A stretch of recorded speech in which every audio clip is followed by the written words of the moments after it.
నమస్తే, నేను మీ సంజన. హైదరాబాద్ ఈ రోజుల్లో సౌత్ ఇండియాలో ఫాస్టెస్ట్ గ్రోయింగ్ మెట్రో సిటీగా మారిపోయింది. ప్రతిరోజు ఇక్కడ కొత్త కంపెనీస్, కొత్త జాబ్స్, కొత్త ఇన్వెస్ట్మెంట్స్ కంటిన్యూస్గా వస్తున్నాయి. కానీ ఒక్క క్వశ్చన్ మీరు మీతో అడగాల్సిందే. ఈ రోజు మీరు ప్లాట్ లేదా హౌస్ కొనకపోతే రేపు అదే ప్రాపర్టీని మీరు కొనగలరా? లాస్ట్ కొన్ని మంత్స్ నుంచి మార్కెట్ కొంచెం సైలెంట్గా కనిపిస్తుంది. అది చూసి చాలా మంది కన్ఫ్యూజ్ అవుతున్నారు. కానీ రియల్ ట్రూత్ ఏంటంటే ఇది స్లో మార్కెట్ కాదు, ఇది స్మార్ట్ బయర్స్కి గోల్డెన్ ఆపర్చునిటీ. ఇప్పుడు ప్రైజెస్ కంట్రోల్లో ఉన్నాయి, నెగోషియేషన్కి పర్ఫెక్ట్ ఛాన్స్ ఉంది, బెస్ట్ ప్రాజెక్ట్స్ ఇంకా మార్కెట్లో అవైలబుల్గా ఉన్నాయి.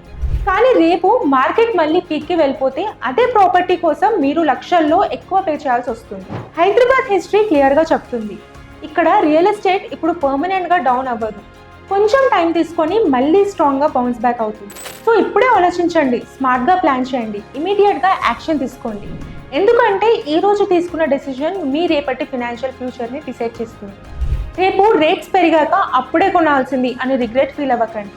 ఇప్పుడే రైట్ టైం, రైట్ ఇన్వెస్ట్మెంట్ చేయడానికి.